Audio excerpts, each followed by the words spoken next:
पूर्वांचल में माफिया नेताओं और हिस्ट्री सीटरों की कहानी की बात की जाए तो बगैर ब्रजेश सिंह के पूरी नहीं होती।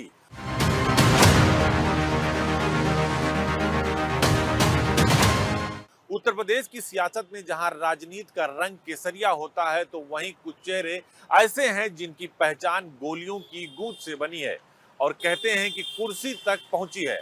आज हम बात कर रहे हैं उस नाम की जिसे लोग बाहुबली कहते हैं, जिसका सफर शुरू हुआ खून से और आज खत्म हो रहा है विधानसभा की सीढ़ियों पर। AK-47 से सत्ता तक की एक कहानी सिर्फ डर की नहीं बल्कि रणनीति की भी है।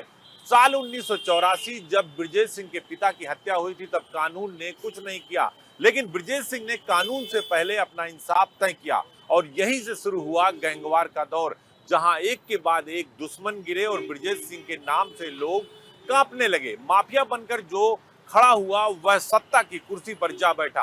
आगे देखिए उस गोलाबारी, उस गैंगवार और उस सियासत का वो सच। यह कहानी एक ऐसे शख्स की जिसने बदला लेने के लिए बंदूक उठाई और सत्ता पाने के लिए वो बंदूक रख दी। नाम ब्रजेश सिंह, चेहरा खामोश, लेकिन डर ऐसा कि गोलियां खुद उसके सामने अपना सिर झुका दे। 27 अगस्त 1984 को पिता रविंद्र सिंह की हत्या होती है। बेटा था पढ़ा लिखा BSc पास, लेकिन उस दिन बन गया अपराध का पोस्ट ग्रेजुएट। कहते हैं कानून से इंसाफ देर से मिलता है, पर ब्रजेश सिंह ने कहा देर हो या अंधेर जवाब आज ही मिलेगा।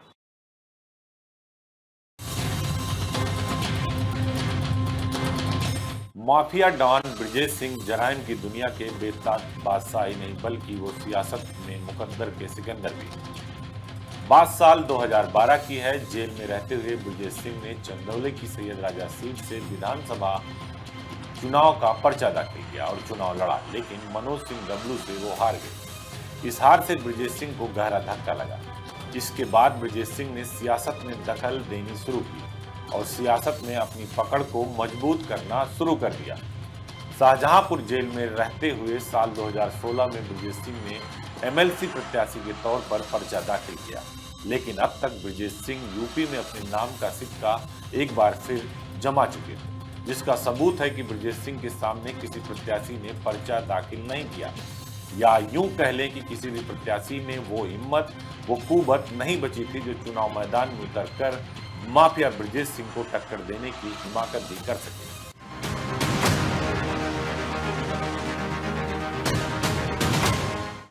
नतीजा ब्रजेश सिंह वाराणसी सीट से साल 2016 में निर्विरोध MLC बन गए और इसी के साथ शुरू हुआ जराइम से माननी बनने का सफर। हैरानी की बात तो देखिए, ब्रजेश सिंह के सामने देश की राष्ट्रीय पार्टियों में भी ये हिम्मत नहीं थी कि वो अपना प्रत्याशी उतार सकें, या यूं कह ले शायद प्रत्याशियों ने चुनाव लड़ने से खुद ही इनकार कर दिया।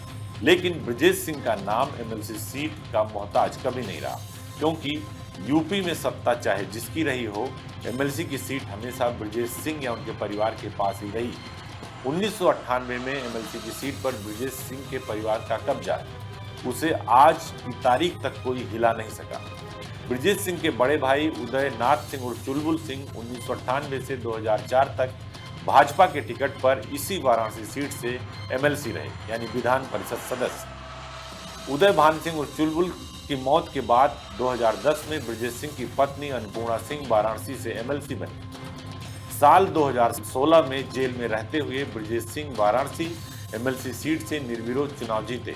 इसके बाद साल 2022 में जेल में रहते हुए भारतीय जनता पार्टी के कैंडिडेट को हराकर ब्रजेश की पत्नी अन्नपूर्णा सिंह वाराणसी सीट से MLC बन गई और अभी ब्रजेश सिंह की पत्नी इसी सीट से MLC हैं। ब्रजेश सिंह की पत्नी ने उस वक्त बीजेपी कैंडिडेट को हराया जब प्रदेश में मुख्यमंत्री योगी आदित्यनाथ की बहुमत की सरकार है और वो सत्ताधीश हैं और प्रधानमंत्री नरेंद्र मोदी खुद वाराणसी सीट से सांसद हैं। बावजूद इसके ब्रजेश सिंह की पत्नी की कुर्सी को टस मस कोई नहीं कर सका। बात यहीं खत्म नहीं होती। ब्रजेश सिंह के भतीजे सुशील सिंह 2007 से लगातार 4 बार भारतीय जनता पार्टी के टिकट से विधायक रहे।